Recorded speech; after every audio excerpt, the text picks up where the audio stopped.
Сәлем достар, қалдарыңыз қалай? Видеомды көрмес бұрын каналыма тіркеліп, лайк басып, өз пікірлеріңізбен бөлісе кетіңіздер.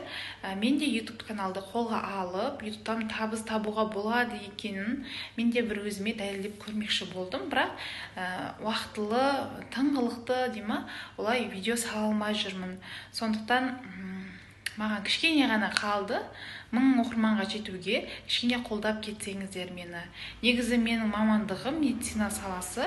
Өзім тұрып жатқан қалада гемодиализ орталығында жұмыс жасаймын, аға медбике болып. Көп уақытым жұмыста болғандықтан YouTube'қа көңіл бөле алмай жатырмын.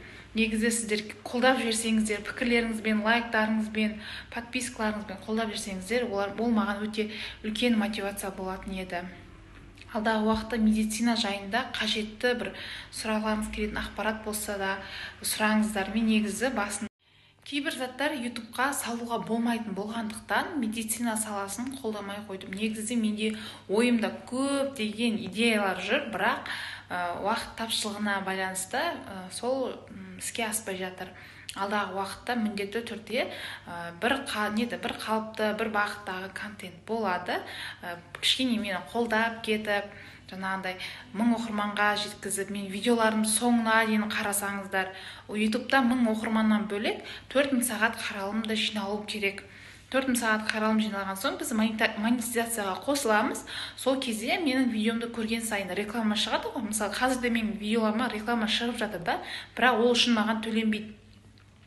Менде 1000 оқырман YouTube'да 4000 сағат қаралым болған кезде ғана менің видеоларыма шыққан рекламалар үшін төленеді.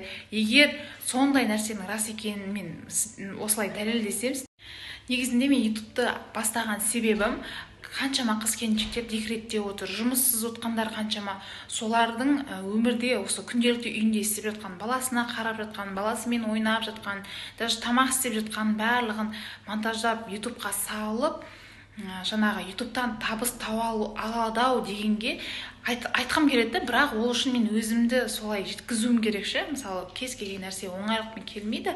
Егер шынында YouTube'дан солай табыс табуға болып жатса, мен сол қыздарға дәлел ретінде мен болмақшы болғам ғой енді. Сондықтан мені тағы да айтайын, мені кішкене қолдап кетіңіздер, или өз ойларыңыз жазыңыздар, осындай жайында видео түсір деп. Кейде мен бос уақытымда үйде не тамақ пісірем, не істеймін, соны түсіріп салып отырамын да, что YouTube'қа уақытылы видео салу үшін. Сондықтан сіздер де ойларыңызды, пікірлеріңізді бөлісе кетіңіз. Және де YouTube бастағысы келіп жүрген қыз-келіншектерге айтарым, әнді бастаймын, демей сразу бастап кетіңіздер. Өйткені менде де сондай болды да, осыдан 1 жыл алдын Гүлжанат Нұрышеваның курсын алған тұғым 30 000 теңгеге. И барлық банағы сол кісінің берген білім мен үшін бомба болды да, все істеймін деп сол қарқынмен мен бір апта ғана жұмыс істеген шығармын. Одан ары қарай мен жұмысқа шығып кеттім, сонымен YouTube каналым қалып кетті. Негізі бір мотивация беретін адам болу керек сияқты, мне кажется, сіздер тоқтамай YouTube'қа бана видео салатындай, бана қарқынмен жұмыс жасайтындай да.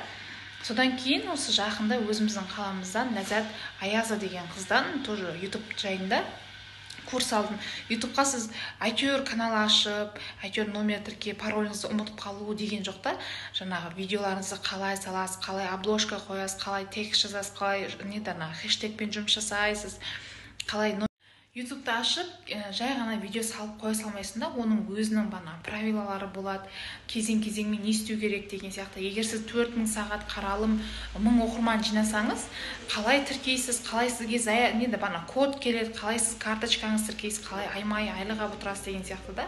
Негізі білген адамнан оқыған дұрыс, жетістікке жеткен адамнан оқыған дұрыс та. Жаңағы менде Гүлжанат Нұрышева дегенде, ол кісі алтын кнопканы алғанша, алтын батырманы. Ол кісінің 1 миллионнан астам оқырманы бар, осы тамақ пісіру жағына мықты да. Сосын Ләззат Аязова деген ол күміс кнопканың иегері, осы біздің жақтағы. Ол кісі де тоже тамақ пісіреді. Негізі неше түрлі бағытта салып түсіруге де болады. Просто тыңғылықты салу керек. Мен басқа да блогерлерді, ютуберлерді бақылаймыншы. Негізі блогер болғаннан көрі ютубер болған дұрыс. Блогер болсаң жай былай танымал болып, сол моментте реклама алып, Солай бұрыннан салып жүрген видеоларыңыз сізге жылдап табыс әкеледі. Сондықтан YouTube'ты бүгін қолға алыңыздар.